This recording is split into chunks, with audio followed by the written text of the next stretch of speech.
Good morning, everyone. How are you? What's going on? Good morning. I hope that you can see me and hear me as well. I wanted to say feel, but you cannot. But you can definitely see me or hear me. Well, I hope so. So, how is it going? How are you today? What have you been up to?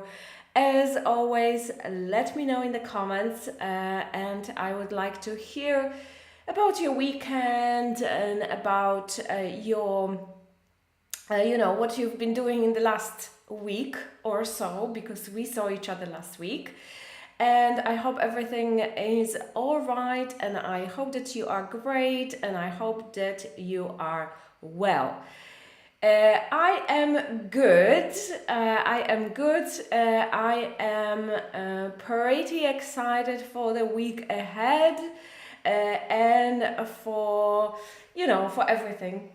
And my weekend was very quiet. Actually, I didn't really do that much because we stayed at home this weekend. So I mostly watched some stuff, I think, on Netflix. I'm not sure. I think I watched something, I can't even remember what. And I read books as well. I finished a very good book yesterday. It was a book about a Chinese immigrant going to Thailand, which is really, really good. And very nicely written, I would say quite long for a book like that, and it took me quite a while to finish it, but I did finish it yesterday. It was really nice.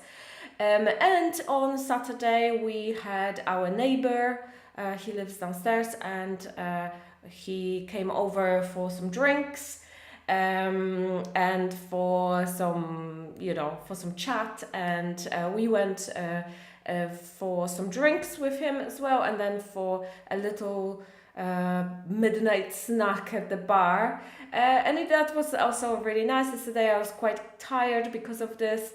Today I'm also still feeling a little bit tired after, but it was nice. It was nice.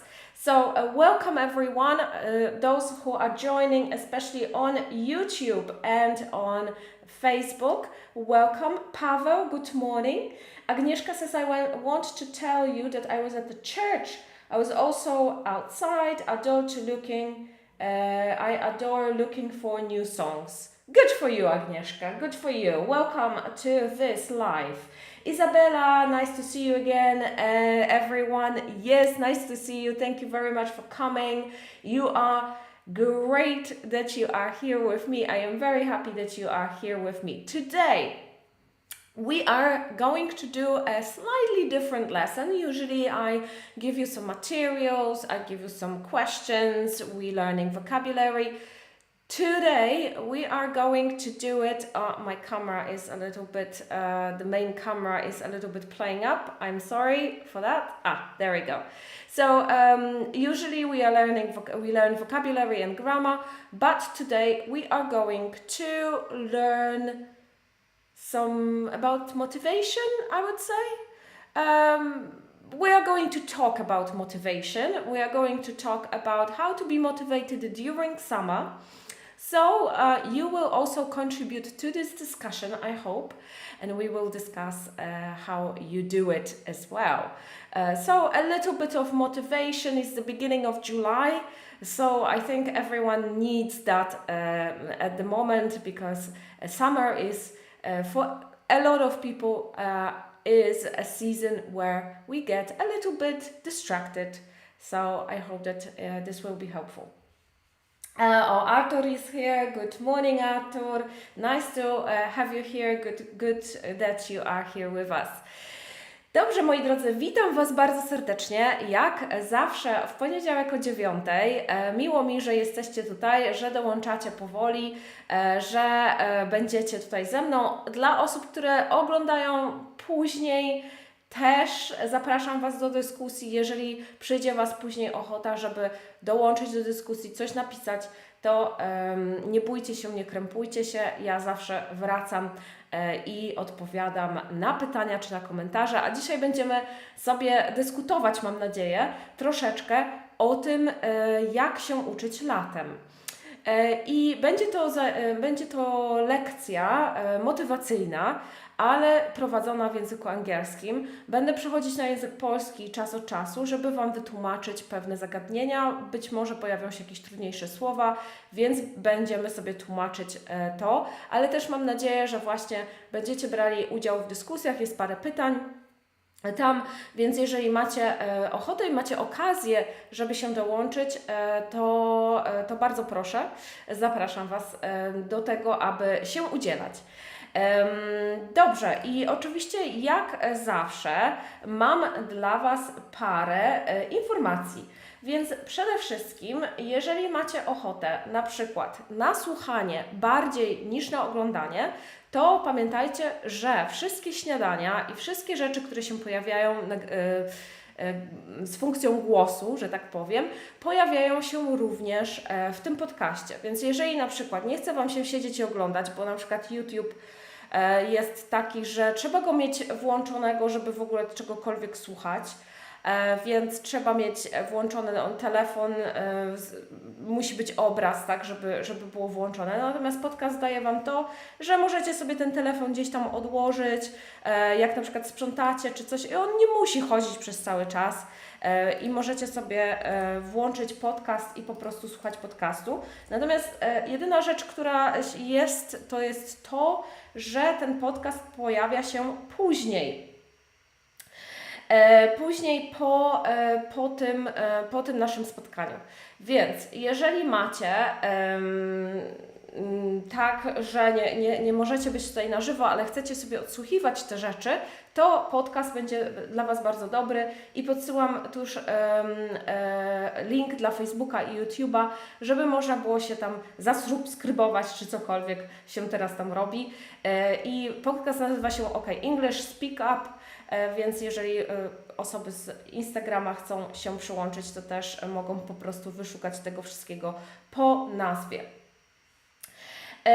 Kolejna rzecz dla uczniów OK English, jeżeli jesteście, to będziemy mieli nowy system do bukowania godzin w lipcu, ja już o tym mówiłam, zbliża się ta data, w następnym tygodniu będziemy zmieniać wszystko, moi drodzy, i będziemy opierać się na zupełnie innym systemie do bukowania, który nam da bardzo dużo funkcji i bardzo się cieszę z tego, bo w końcu będzie można normalnie sobie mieć wgląd do wszystkiego, do wszystkich bukowanych lekcji, do tego, jakie macie zabukowane, jakie mieliście zabukowane, ile Wam zostało lekcji. Będzie bardzo proste, żeby to zrobić dla Was, więc mam nadzieję, że będziecie korzystać. Ktokolwiek był uczniem OK English, chcecie do nas dołączyć teraz w następnych miesiącach, to naprawdę myślę, że będziecie pozytywnie zaskoczeni tym wyborem. Kolejna rzecz, zakończyliśmy kolejną edycję Bootcampu, czyli naszego intensywnego kursu angielskiej konwersacji z native speakerem. Dzisiaj w zasadzie jeszcze parę osób tam kończy, ale tak naprawdę cały kurs już jest pozamiatany, już certyfikaty zostały wysłane, już wszystko jest zamknięte. I dziękuję tym, którzy wykupili jeszcze dodatkowe lekcje po naszym bootcampie. Bardzo się cieszę, że chcecie kontynuować. Osoby, które są zainteresowane dołączeniem do naszego bootcampu w którejś kolejnej edycji, a będzie ich na jesień parę, to podsyłam link do bukowania bootcampu, do wpisania się na listę zainteresowanych i Wy oczywiście dostajecie zniżkę. Dla osób, które są na Instagramie, jeżeli jesteście zainteresowani, możecie do mnie napisać, podeślę Wam link lub ewentualnie jeszcze wrzucę to na stories dzisiaj, żeby było dla osób, które będą jeszcze chciały mieć dostęp dzisiaj. Zapisujecie się na listę zainteresowanych, dostajecie pewne informacje na temat bootcampu i później jak się przed bootcampem ja wysyłam informacje, kiedy się zaczyna, kiedy możecie dostać zniżkę i kiedy się to wszystko, ta cała rekrutacja rozpoczyna, więc jesteście jako pierwsi poinformowani, możecie dołączać. I w następnym tygodniu też już mam nadzieję, że będę mogła Wam się podzielić też z opiniami uczniów, którzy dołączyli do nas w tej ostatniej edycji. No i jeszcze dodatkowa rzecz, pamiętajcie, że jesteśmy na YouTubie, pamiętajcie, że jesteśmy na Instagramie. Instagram może troszeczkę bardziej zaniedbany, ale YouTube na pewno chodzi. OKEnglish.pl razem pisane na 2 kanałach, więc możecie i followować na tym kanale i subskrybować na YouTubie. Myślę, że na YouTubie fajnie jest subskrybować, dlatego że tam pojawiają się dosyć często nowe nagrania, które być może Was zainteresują. No i to by było na tyle, jeżeli schodzi z takich rzeczy, ogłoszeń. Jeszcze tutaj zobaczę, co tutaj piszecie. Isabella says, I know I want, but it is difficult. If I have time, then I don't know what I must do first minute. This is very interesting, Isabella. Good point. Actually, maybe if I don't forget, we'll talk about it today as well. Sorry, I'm writing a little bit. Don't worry, Isabella, it's all good. I can understand everything you're writing. Agnieszka is asking for recommendation to prepare answers for interviews. Okay, so before we start, maybe we can help Agnieszka a little bit. On my YouTube channel, Agnieszka, maybe I'll say it in Polish, it will be understandable for everyone. Teraz nie będziemy robić żadnego materiału związanego z rozmową kwalifikacyjną, może jeszcze raz to zrobię, natomiast na naszym kanale YouTube są materiały, które możesz wykorzystać do przygotowania się. Jeżeli powinno Ci to wystarczyć przynajmniej na start. Wiadomo, że przygotowania do rozmowy kwalifikacyjnej są dosyć skomplikowane, dlatego że różne pytania się mogą pojawić. Twój poziom angielskiego musi być dosyć wysoki, żeby móc odpowiedzieć tak naprawdę na każde pytanie. I to jest rzecz, o której musicie pamiętać. Być może niewielu z Was się nad tym zastanawia. Żeby iść na rozmowę kwalifikacyjną, gdzie od Was wymagają pewnego poziomu, to Wy musicie nie tylko być przygotowani na standardowe pytania, bo bardzo często, żeby sprawdzić Wasz poziom, to oni właśnie wymyślą pytania, które nie są standardowe. Ja tutaj mówię o firmach, o miejscach pracy, gdzie poziom angielskiego wymagany jest dosyć wysoki. Czyli przeważnie w Polsce obecnie jest to minimum B2, tak? To jest minimum B2 i przy takim poziomie Wy już nie musicie być zaskoczeni. Wy od razu odpowiadacie na zadane pytanie. Nie jesteśmy w stanie tak naprawdę przygotować się dokładnie przy niższym poziomie na każde pytanie. Możemy się przygotować ewentualnie na te standardowe pytania, które są takie bardzo książkowe i które zobaczymy wszędzie w internecie. I na te pytania być może jesteście się w stanie przygotować, bo po prostu się nauczycie na pamięć. I tyle. Natomiast jak już się pojawi coś nowego, to pamiętajcie, że tu już jest ciężko, więc ten poziom musi być dosyć wysoki, żeby sobie poradzić. Ale tak jak mówiłam, na YouTubie możesz sobie wejść na nasz kanał w lupkę, tam jest lupka i wpisać rozmowa kwalifikacyjna, rozmowa o pracę i tam będą materiały. Dodatkowo w bibliotece OK English, to są takie nasze kursy online, jest w sekcji nie konwersacja, a Business English, tam jest kurs Business English i tam jest, albo nawet są chyba parę lekcji poświęconych rozmowie kwalifikacyjnej. Więc od tego możesz zacząć. Jeżeli Twój poziom jest niższy niż wymagany, od tego możesz zacząć. Ale znowu powtarzam, nie ma takiej metody, która by Was przygotowała. Jeżeli Wasz język jest na niższym poziomie niż B2, nie ma czegoś takiego, że możecie się w ogóle ogólnie przygotować. Jeżeli firma wymaga taki, nie inny poziom, oni Wam będą zadawać pytania, które być może nie są książkowe. Prawdopodobnie, bo tak się po prostu sprawdza Wasz poziom, czy jesteście w stanie odpowiedzieć na coś. Jak Agnieszka mówi, właśnie nad rozmową kwalifikacyjną trzeba dużo popracować i szukać zdań, które się przydadzą podczas rozmowy, która od razu się odbędzie. Rozmowa kwalifikacyjna jest trudna. Jest trudna, To prawda. Ja bym polecała bardziej po prostu podszlifowanie ogólnie angielskiego. Jeżeli jest taki problem, że Wy się nie za bardzo odnajdujecie, że nie potraficie, na przykład ktoś Wam zada pytanie, nie wiem, jak poradziliście sobie w takiej sytuacji i ktoś Wam zada takie pytanie i Wy z marszu nie potraficie odpowiedzieć na to, nie ze względu na to, że nie znacie odpowiedzi w ogóle, tylko po prostu i z językiem macie problem, to naprawdę polecam szlifować angielski, niż uczyć się na pamięciówki, na pamięć odpowiedzi na pytania, bo to wiecie, to nawet jak się nauczycie takich odpowiedzi, to przyjdzie czas, kiedy będzie trzeba tego języka użyć w pracy i się okaże, że Wasz poziom nie jest odpowiedni i wiecie, tu minimum będzie zawód, wiecie, no będzie niezręczna sytuacja, bo się okaże, że szef Wam zaufał, że macie taki, a nie inny poziom, nie potrafił tego dobrze zbadać, a później przy jakichś konwersacjach w języku angielskim w pracy się okazuje, że no niestety, tak? Niestety nie poradziliście sobie i co teraz? Więc tu się trzeba dobrze zastanowić, co Wam jest dokładnie potrzebne. Ale dzisiaj w ogóle zupełnie inny temat. Będziemy sobie rozmawiać o motywacji latem i o tym, jak się uczyć latem i zaczynamy od pytania. So my first question is learning during the summer harder for you? So let me know in the comments if it's harder for you to learn English during summer. And to be honest, it is very hard, very often for many people, because the days are longer, right? It is warmer. We are very often distracted. We want to go somewhere. We have a lot of things going on. We're going on holiday a lot, or some small breaks.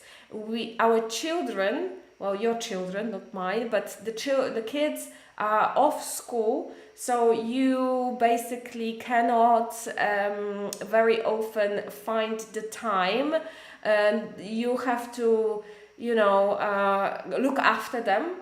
It is harder. It is harder for many people, and we feel a little bit maybe lazy because it's hot, and when it's hot, it's harder to think, it's harder to focus, it's harder to find time, and it is just harder in general to be motivated. And very often people put away their learning, put away or put off, tak? Czyli odkładać, put off, they put off their learning because they think I will do it in the autumn. And this is fine as long as you plan. So you have to, again, I support and I encourage planning. If you plan, you are going to succeed. So if you want to take a break and you plan it accordingly, it is going to be a little bit better. So I would like to have a look at learning during summer. So we are going to talk a little bit about what we can do to be more focused, to be more motivated during this time. If you have problems with that, because maybe you don't, and if it's easier for you to learn during summer, so maybe you have the secret, and you have a secret method there, and it's easier for you. So you can also share if this is also a bit easier for you during the summer.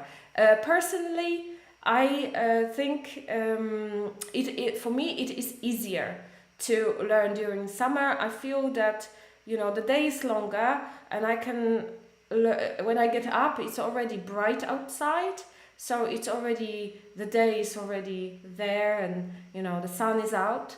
And in the evening it's a little bit longer. I have more time. I feel like I am not that tired. I can really take books and learn in the evenings. So, different for different people. So why do I talk about this? So recently I had a conversation with a student and with a student in OK English, and the student said that it is very hard for her to learn during summer, and she really doesn't know how to do it. And she also said that better maybe she will start new lessons in the autumn, because now it is very hard. And she feels that she is struggling a lot with just focusing, basically, or finding time, because she cycles, right? So she goes on a bike. She spends a lot of time outside. She has kids, so it's also another thing that she needs to think about. And the kids are not going to school right now, so it is a little bit harder. So that's why I decided to talk about it, a little bit here, because maybe some of you also struggle.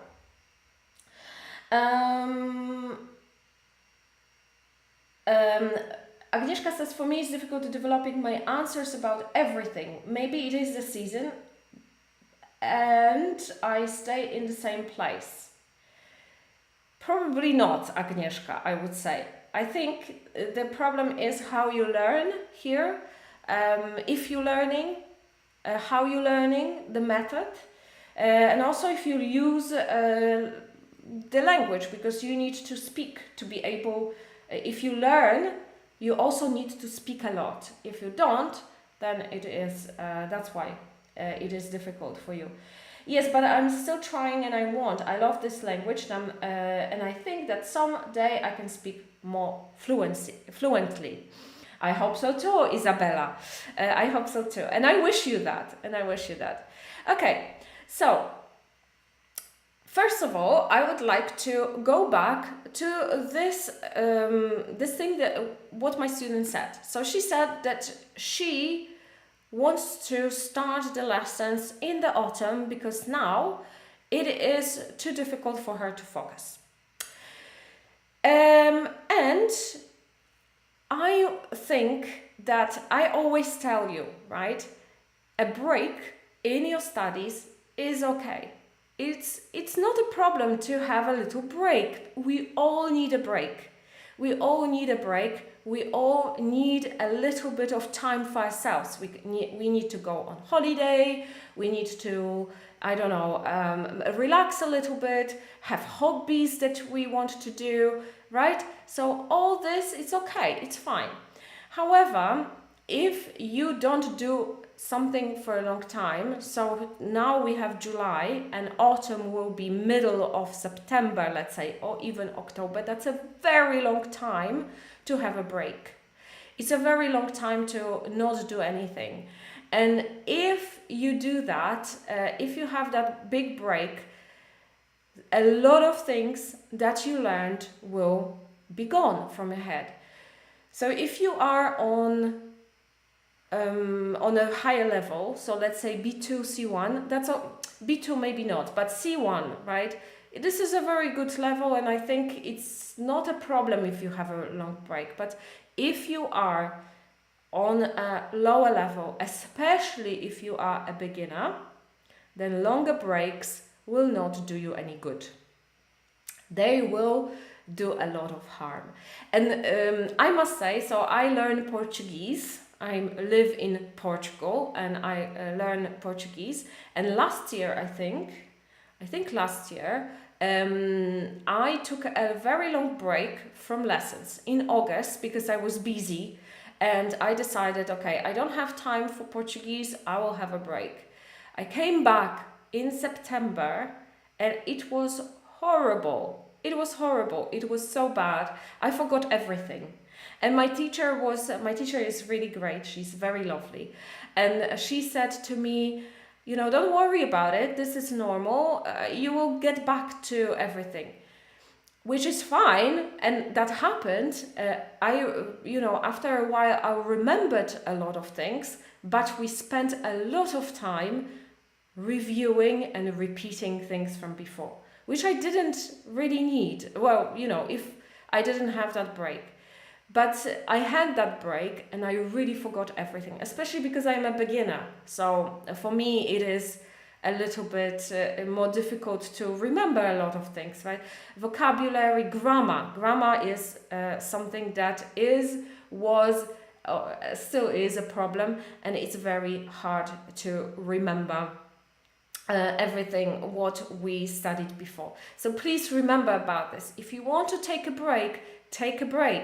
That's okay. But don't do it for a long time. Really, it's not very good. It's not very good. If you live in Poland or live in a country where you don't use English every day, or maybe you live in a country where they use English, like in Norway, for example, or Sweden, and they use English, but you are very shy, you don't want to use English, and you only stay with Polish people, go to Polish shops, have Polish friends, and you don't really develop your language, then please do not do this. Do not take long breaks. It is not good for you.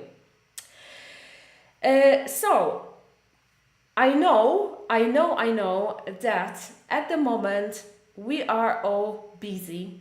I also know that the weather is very nice, so a lot of you want to spend time outside, right? You want to go outside, you want to do sports, you want to go swimming, you want to spend some time with your family and friends, and this is great. And because of that, maybe sometimes you cannot find time for learning. And I think it is normal. I think it is normal. Don't worry if this is your problem. But I thought I will give you some ideas of how you can learn and use the weather, use the energy, use what is there for you to learn more. So I have a couple of things that I thought would be very useful. So, first of all, like I said, if you're going for a holiday, take a short break. 2 weeks are okay. If you take a 2-week break, that's fine, okay? If you're going on holiday abroad or you're going in Poland somewhere, don't take your books with you. Do not do it. Just leave the books at home and focus on the holiday. Focus on the time you have, free time with your friends, families, or by yourself. Don't. Very often, students have this ambitious plan. I'm going on holiday, I'm going to learn, and I'm taking my books and everything with me. And then it turns out that they don't really have time, they didn't have a motivation, they did a lot of things. When you go on holiday, you have trips planned, activities and everything. Don't do it to yourself. Just leave your books and everything, all your materials at home, and when you come back, you're gonna come back to studying. Okay, so we are going on holiday and we're just leaving 2 weeks. Don't touch anything. Reduce the time, but don't quit.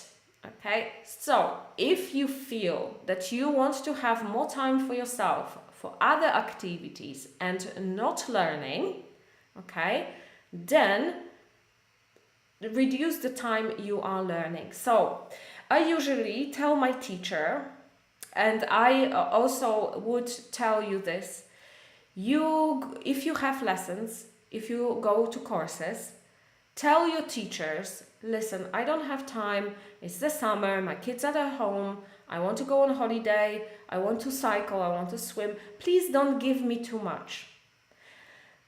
Having homework is always good, of course. I think it would be good if you had some homework, revisions, or repetitions, learning vocabulary. I think that's all good. You don't have to say that. I think it's better to have all this. But if you feel that you need less time, if you think that you are feeling that you want to spend more time on different things and not learning, communicate with your teachers. Tell them, I don't have time, please don't give me homework, or please give me less homework. Please, let's do some, instead of doing new materials, let's focus on reviewing, repeating what you've done before. So this is, I think, it's a good method of not feeling very pressured, okay? Because a lot of you feel a lot of pressure, you have a lot of responsibilities, and you also need to do a lot of things, and then, you feel like you're so stressed and you don't have time to focus on anything. It's better to slow down and to do less, but still do something. Those lessons for you, the conversation lessons, are there for you to help you to speak, right? They should have speaking during your whole time. So I think it is really good if you just once a week sit down with your teacher and speak and talk in English. And that's it. You don't have to do more. So, the same with spending time every day learning. You don't have to, for example, on the weekends, don't do anything, right? If you don't have time or you don't feel like it, don't do anything. Leave the books. But during the week, do a little bit every day. Not a lot. It doesn't have to be a lot. It doesn't have to be hours. It can be 15-20 minutes. During summer, just, relax a little bit. You don't have to rush. But remember, communicate to your teachers. Communicate this to your teachers. Tell them that you don't have time. You want to spend more time with your family and friends. You want to enjoy the summer. You still want to do the lessons, but do it a little bit less. Tell your teachers that you want to relax. Again, we have now longer days. It seems like we have more time. For me, I don't know if you feel the same, but I feel that I have more time. Because, for example, even when I am tired, I will not go to sleep until it's dark outside. So here in Portugal, at the moment, it is dark around 9 p.m. And the sun rises at 6, so it is a very long day. And even if I'm tired in the evening, it's still bright outside, and I cannot sleep when it is bright outside. And I use this time to do something. So I read, different things, whatever I want, right? So very often I read books or watch something, or I just do some exercises in my Portuguese book, review things, do some writing as well. And I do use this time. I try to use this time. Sometimes I'm really just on my phone, to be honest. Everyone does that, right? But I do try to use this time because the day is long. Usually in the winter, I must tell you that as soon as it gets dark, I'm in bed, So sometimes it's like 6 p.m., I'm already in bed. I'm ready to sleep. So my day is quite short during winter. So I prefer to use now the summertime to actually do something useful and nice. And I think learning a language is something useful, nice, and something that we do for ourselves. So please think about it. You might also be a person who has more energy during summer. Very often during winter, we don't have so much energy. We are very tired, right? We are sleepy. There's no sun outside, so we are not so energetic. Now, a lot of people are energetic. I noticed, I was in Poland in June, and I noticed that a lot of people go cycling, right? Cycling, czyli jazda na rowerze. A lot of people have a problem with this word. So I saw that a lot of people in Poland cycle. So if you do sports during summer, you might have even more energy than normal, because sports give you energy and gives you good mood, and you feel good after you do some exercises. So maybe for you it's the same. Maybe you do some sports and you have a lot of energy that you want to spend on something. Use that energy to learn the language. What else do I have? Okay, yes, something that I would like to think of when I think of the methods. Okay, so new opportunities. Opportunity to jest okazja. So new opportunities for you to learn. How many of you have gardens? I think a lot of you have gardens, patios, balconies, right? In Poland, people like that, right? Even if you don't have a garden, maybe you have an allotment. Allotment to jest działka, taka za miastem na przykład, right? Warzywno-owocowa. So a lot of you have allotments, for example. How many of you spend time on balconies, in the gardens, This is a very good opportunity for you to combine things together. So I have a balcony, I have a small balcony here, and I really like being outside. Especially in the evening, I like to eat. On my balcony, I have a little table. I like to eat. And so from time to time, I read my book there, or I practice my Portuguese. So I take books, notebooks, and I just sit there and repeat. So why don't you do the same? So if you want to spend a lot of time in the garden, take your books to the garden. It's nice to learn like that. You don't have to also take books. You can take your podcast. You can take what else? Audiobooks, right? You can take applications if you want to play on your phone, right? If you are a beginner, a lot of beginners use applications, Duolingo, Memrise, all these. So maybe you can just sit on a lounge chair to jest leżak. You want to sit on a lounge chair, you want to sip, czyli popijać, you want to sip a drink, for example, some nice juice, right, a lemonade, and you can learn English at the same time. So you are combining two nice activities together. Another thing, I do not, if you don't like Netflix, of course, maybe this is not for you. A lot of people prefer not to watch things.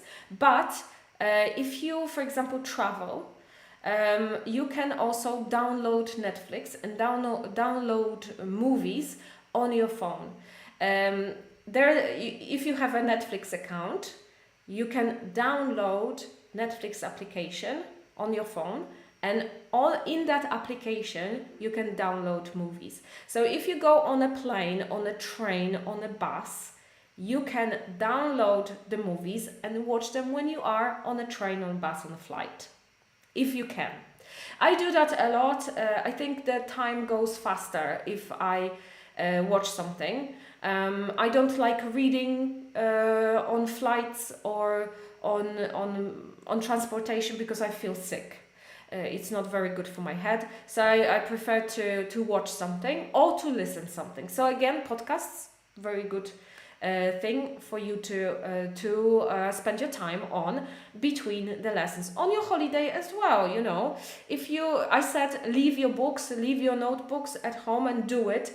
Try to not to use that, but Netflix or maybe podcasts when you are at the pool or you are relaxing somewhere, that's also a really good thing. And speak when you are on holiday. So try to use the language. I know that for a lot of you it is quite hard because a lot of you say that you are shy, you have maybe some problems with opening up, and you have a problem to go to the restaurant or to ask something, Don't be shy. Go and use the language. You will see how proud of yourself you are, right? When you use the language, when you go abroad, when you use use it in a conversation, you will be amazed how motivational that is. So you don't have to, if you go abroad on holiday, you don't have to learn, you don't have to take your books, you don't have to take your notebooks, but go and speak. Go and speak, talk to people, make friends, you know. Or if you don't want to make friends, go and buy something in a shop, ask for a prize. Okay, small things, small steps. If you're very afraid, if you're very, you know, if you are scared or shy or something, small steps. Question here, question there, you know, something, and you will be amazed how, you know, you will be so proud of yourself. This is something that we do very often with our students. If a student is shy and they don't want to speak, or at the beginning especially, we tell them, if they go on holiday, we tell them, your homework is to speak with someone. So they have to, you know, they have to go and speak and then report back to us that they actually spoke with someone. So this is also their homework, and it's very, very good to motivate yourself in the summer. Involve your family. Okay, so very often I can see that, I think Marcelina is here, and I know Marcelina has kids and young kids. So if you have young kids, I think it is a good opportunity for you to learn some English together as a family. So, you know, there are many things you can do. So the first thing is watching cartoons together in English. Kids don't care, seriously. When I was small, my parents' friends, they lived in Australia, and they sent us lots of different things, books and videotapes and everything, and they used to send us cassettes, VHS, czyli VHS, VHS, and we used to, my sister and I, we used to watch a lot of cartoons in English, and we didn't care, we didn't understand.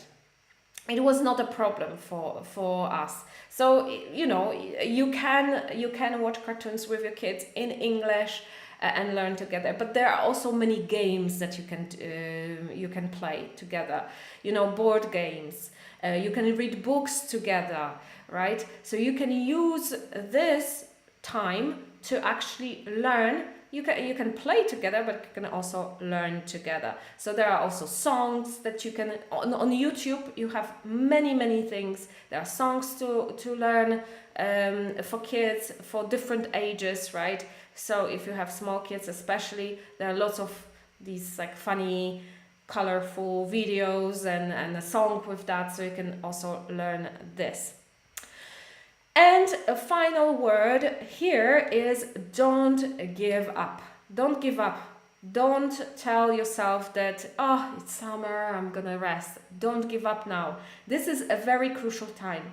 If you stop now, it will be harder for you to go back. If you want to have the, you know, consistency, czyli taką ciągłość, if you want to have consistency, it's good to, you know, this is the same with anything that you want to do in your life. You want to lose weight, you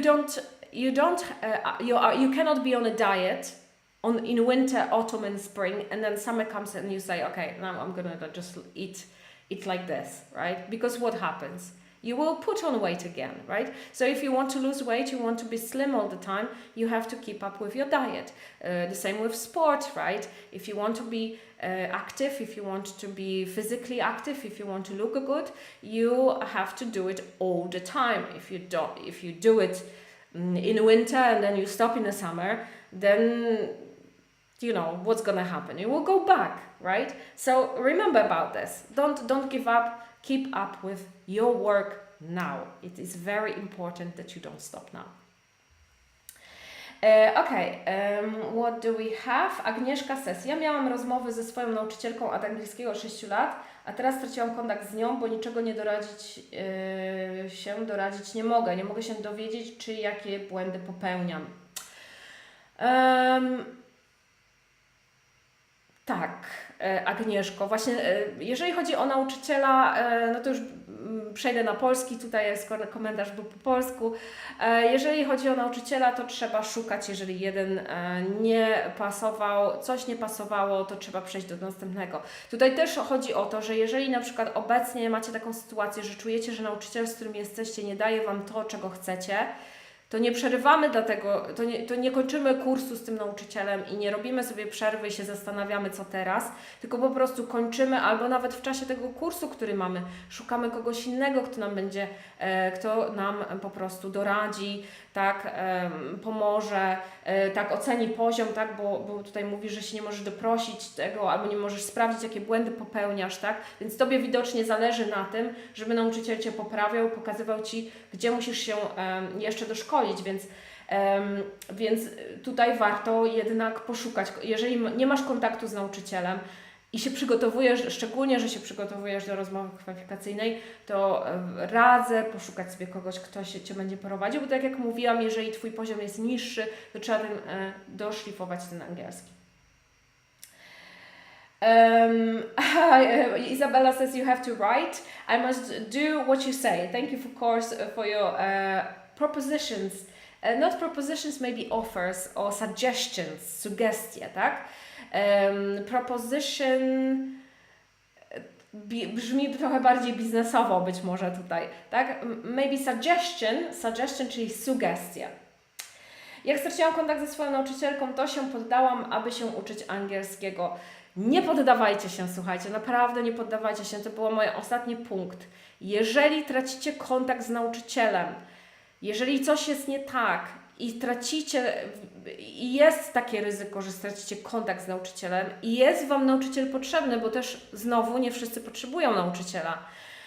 Jak już mamy wysoki poziom C1, powiedzmy C2, to jakby kontakt z językiem jest zawsze bardzo przydatny i dobrze jest zawsze mówić, bo jednak trochę mimo wszystko zawsze się będziemy cofać. Natomiast tutaj na tych wyższych poziomach już takich lekcji nie trzeba. Natomiast na tych niższych poziomach, jeżeli macie lekcje i te lekcje są Wam faktycznie potrzebne, bo przy niższych poziomach lekcje potrzebne są. Więc jeżeli tracicie kontakt, jeżeli coś poszło nie tak, jeżeli nie wiem, jesteście niezadowoleni i tak dalej, nie poddawajmy się, tak? Nie poddawajmy się. Nie zaprzestajmy tego, dlatego że widzicie, mówienie jest potrzebne, bo tutaj Agnieszka mówiła wcześniej, że na przykład że tam chyba z poziomem, tak, Twoim, że po prostu nie idziesz do przodu, tak, że nie ma tych postępów, że cały czas czujesz, że jesteś na jednym i tym samym poziomie, bo nie ma mówienia, nie ma kontaktu z językiem, nie ma poprawek, tak? To jest bardzo, bardzo wszystko ważne, tak? Jeżeli Ty się uczysz nadal sama i tylko teorii, i tylko słówka wkuwasz, to ewentualnie może, na pewno się czegoś nauczysz. Ja mówię, że nie, na pewno się czegoś nauczysz. Natomiast jak przyjdzie do rozmowy, do konwersacji, to będziesz miała bardzo ciężko. Bo Twój umysł jest po prostu nieprzyzwyczajony do tego, żeby przetwarzać język, zastałaś się po prostu, nie potrafisz wydobyć z siebie dokładnej odpowiedzi na zadane pytanie, tak? Bo musisz wszystko, tak? Bo wtedy Twój umysł nadal działa, on nie ma płynności tam, tak? On nadal działa w ten sposób, że przyjmuje informację, tłumaczy ją na polski, żeby odpowiedzieć musisz przetłumaczyć z polskiego na angielski swoją odpowiedź. To wszystko bardzo, bardzo długo trwa. Bardzo często zapomina się słówek. Wtedy to jest naprawdę coś, co się przydarza wielu uczniom i w zasadzie każdemu, kto się uczy jakiegokolwiek języka, więc rozmowa jest mega, mega ważna. I powiem Wam, że ja mam bardzo podobnie. To znaczy w tym sensie, że uczę się portugalskiego i uczę się z nauczycielką, która ze mną bardzo dużo rozmawia. I to jest jedyne takie mój kontakt, gdzie ja mogę sobie porozmawiać w zasadzie o wszystkim, bo gdziekolwiek w Portugalii nie idę, to i tak używam angielskiego, bo jest mi po prostu łatwiej. Więc bardzo rzadko, jeżeli już naprawdę ktoś nie mówi po angielsku, no to wtedy używam portugalskiego. Ale z tego względu, że nie używam go bardzo często i używam go tylko w zasadzie raz na tydzień, jest mi ciężko. Jest mi ciężko, bo ta rozmowa jednak trochę kuleje. I jestem też początkująca. I ostatnio właśnie w sobotę byłam na kolacji i był pan, który nie mówił po angielsku, siedział koło mnie, więc musiałam z nim rozmawiać po portugalsku i powiem Wam, że jest straszna różnica między tym, jak ja sobie to w głowie układam, a tym, co muszę powiedzieć. I naprawdę, ale też zauważyłam, że na przykład przez rozmowę ja o wiele więcej zapamiętuję, o wiele bardziej jest mi łatwiej przyswoić sobie jakieś słownictwo, albo miałam już jakieś słownictwo, na przykład wiecie, na pewno macie takie coś w języku angielskim, że uczyliście się jakiegoś słowa wcześniej i go pamiętacie, on jest w Waszej głowie, przychodzi do konwersacji i po prostu za Chiny ludowe nie możecie wyciągnąć tego słowa z głowy. I dopiero ktoś Wam pomoże, a Wy, tak, faktycznie, to jest to słowo. I w tym momencie już macie to słowo na zawsze zakodowane w głowie. Następnym razem, jak trzeba będzie je wyciągnąć, to będziecie wiedzieć i będziecie je znać. Dlatego rozmowa jest bardzo, bardzo, bardzo ważna. I dzięki rozmowie tutaj rozwijacie swoją płynność. Niewielu z Was ma taką okazję, żeby codziennie rozmawiać w języku angielskim oprócz lekcji, to chociaż te lekcje są dla Was bardzo przydatne, te konwersacje. Na sucho angielskiego czy jakiegokolwiek języka nie jesteśmy w stanie się nauczyć, tak? Na sucho, ja to dobrze mówię, tak? Bo to jest tylko nie praktyka, tylko teoria. Nie jesteśmy w stanie się nauczyć. To tak jakby się uczyć gotowania, wiecie, mamy przepis na jakiś tam, na zupę, tak?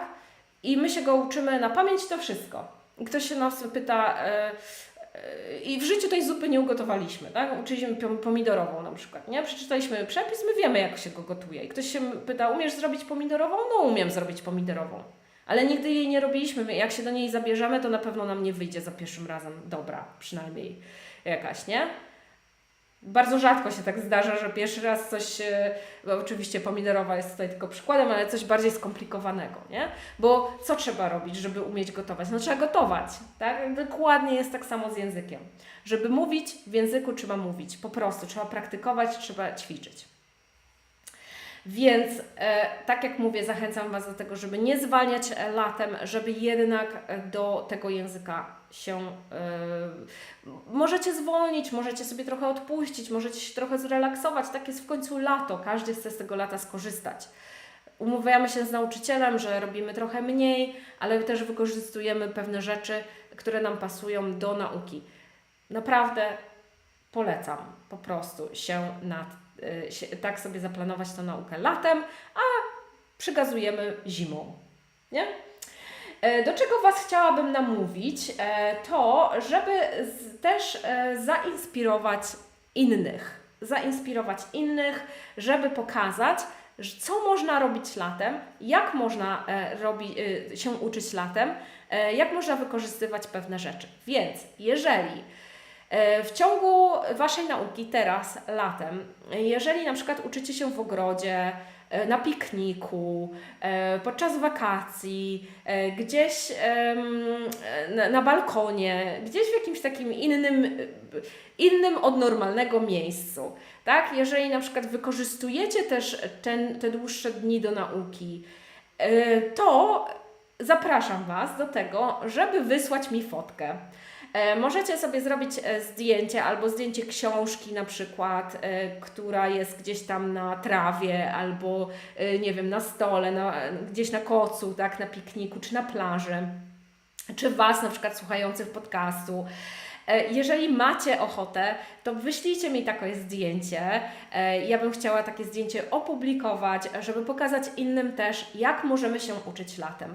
Dodatkowo możecie dołączyć jakąś poradę, jakąś jedną, dwie porady, które macie dla osób, które mówią, że latem to oni się nie będą uczyć, bo nie mają energii, nie mogą się skupić. Więc ci, którzy na pewno tutaj są, oglądają, nawet ci, którzy będą później oglądać, jestem pewna, że Wy się dosyć dobrze skupiacie nad nauką języka, bo jesteście tutaj, widzę, że przychodzicie, więc zależy Wam na pewno na tym, żeby się uczyć. Więc jeżeli macie coś takiego, ja chętnie przyjmę. Możecie mi wysłać albo normalnie przez czat na Facebooku, czy przez czat na Instagramie, lub na stronie okenglish.eu i tam jest formularz kontaktowy, też można przez to wysłać, albo przez okenglish.eu @gmail.com. też można mi wysłać e-maila i ze swoim zdjęciem, jak się uczycie i jakie macie porady dla osób, które tracą motywację latem. Więc czekam na Wasze zgłoszenia. I dodatkowo jeszcze share your ideas on what you can do to learn in the summer. So if you have any ideas now, you can put them also in the comments. If something that maybe you have an idea now how you can learn, let me know in the comments. I would like to hear from you. Czyli jak macie jakieś pomysły, jak się uczyć latem, dodatkowo możecie też je wpisać tutaj w komentarz, jeżeli chcielibyście się podzielić z innymi, co będziecie robić latem, jak będziecie się uczyć i co Was motywuje latem też do pracy, bo czasami jest tak, że potrzebujecie jednej rzeczy, gdzie lepiej się uczycie. Na przykład dla mnie jest to dłuższy dzień. Tak? Dla mnie na przykład jak jest słońce, na przykład w Portugalii mam lepszą pogodę niż Wy w Polsce, bo w Polsce to często jest up and down bardzo w ciągu lata. Szczególnie tam, skąd ja pochodzę, to jest pogoda taka, a nie inna. Niestety jest dosyć kiepsko latem. Natomiast w Portugalii mam więcej słońca, więc to mnie motywuje. Tak? Ja wstaję, mam więcej energii, jestem trochę bardziej pozytywnie nastawiona, więc na przykład wieczory wykorzystuję sobie właśnie do nauki, bo nie czuję się tak zmęczona, nie czuję się tak śpiąca. Więc u Was może być też różnie z tym. Moi drodzy, jak zawsze zachęcam Was do tego, aby zapisać się na treningi angielskiej konwersacji w OK English, które uczą właśnie rozmowy. Więc jeżeli chcecie sobie poćwiczyć angielski, chcecie nauczyć się mówić, chcecie w końcu przełamać barierę językową, rozszerzyć swój angielski, to my teraz w wakacje nie robimy żadnych intensywnych kursów. Mamy tylko te kursy raz w tygodniu, czyli w zasadzie idealne na lato. Tak? Więc nie zbyt intensywnie, nie zbyt tak z kopyta, tylko po prostu powoli, krok po kroku, na spokojnie można się uczyć w ciągu lata. Raz w tygodniu przez godzinę to naprawdę nie jest dużo, a da Wam sporo, bo nasi nativi są naprawdę wyrozumiali, więc jeżeli chcecie im też powiedzieć, że słuchaj, może nie dawaj mi zbyt dużo, trochę chcę przystopować, to oni na pewno się do Was dostosują. Wszystkie zajęcia są do Was dopasowywane, są do Was pod Was zaprojektowane, więc i pod Wasz poziom, i pod to, co już umiecie, pod to, do czego chcecie się przygotować, ale też ile macie czasu, bo to też jest ważne, żeby Was nie zniechęcić, tylko właśnie zachęcić do nauki przez to, że nie będziemy Was cisnąć za bardzo. Nauka z nami jest bardzo przyjemna, bardzo sympatyczni nasi nauczyciele są i też bardzo, bardzo dobrze. Oni naprawdę wiedzą, jak uczyć, naprawdę wiedzą, jak Wam podać tą wiedzę tak, abyście ją zapamiętali, poprawiają Wasze błędy, zwracają uwagę na to, co robicie źle, więc to jest też bardzo dobry sposób, aby sobie wyrobić płynność. Zajęcia z native speakerami są właśnie po to, aby tą płynność w Was wyrobić. Jak zawsze, moi drodzy, poproszę o kciuki w górę. Zaraz jeszcze zapomniałam, że muszę Wam wysłać link do zapisów na lekcję. Można sobie zamówić konsultację ze mną i porozmawiamy o tym, co Wam brakuje. I również jak zawsze, jeżeli podobała Wam się ta lekcja, to kciuki w górę, serducha, polecenia, podzielenie się też z innymi tym live'em, będzie mi bardzo, bardzo miło. Zawsze jest fajnie, jak przychodzą tutaj nowi ludzie, więc bardzo serdecznie zachęcam do tego, żeby to zrobić. I również chciałabym przypomnieć, że możecie wysyłać te zdjęcia i porady do mnie. Ja chciałabym się również nimi podzielić z innymi naszymi uczniami i nie tylko. Także to by było tyle, co tutaj jeszcze Izabela pisze. When I'm on holiday in another country, city where I speak English, I am so happy. I try to fly to England and then I speak with everyone who I meet. Perfect, Isabella. That is amazing. I would love to hear that. And I think this is a great way to be motivated all the time. Good job, Isabella. Really, really good job. Gosia, my idea, every Monday we can write what we did in English on OK English YouTube. Gosia, I forgot about this. I think we talked about that, right? I need to write it down after our meeting. I will write it down. I will add also a note on my slides so we can also talk about this. This is a really good idea. Thank you. Thank you for reminding me. Jeszcze jedna rzecz, moi drodzy. W następnym tygodniu z rana mam wizytę u lekarza, ale będę tam bardzo długo, bo to mam takie jedno badanie, które muszę zrobić i ono zajmuje 1 000 000 godzin. Więc myślę, że zrobimy sobie live tylko na Facebooku, więc nie będzie go ani na Instagramie, ani na YouTubie. Będzie on na Facebooku lub w sumie nie wiem. Dobra, zobaczymy, gdzie mi będzie łatwiej go zrobić. I będzie po prostu taki mniej zorganizowany, trochę sobie może pogadamy, wiecie, powiem Wam cześć i na tyle się skończy, żeby nie opuszczać kolejnego poniedziałku, przynajmniej taką mam nadzieję. Będę Was informować na social mediach i na newsletterze, więc jeżeli jesteście zapisani, to też będzie poinformowanie co i jak, gdzie i kiedy, więc myślę, że nie będziemy sobie odpuszczać tego jednego poniedziałku, zrobimy sobie na pewno live'a. Tym razem żegnam się najpierw z Instagramem. Thank you very much for coming.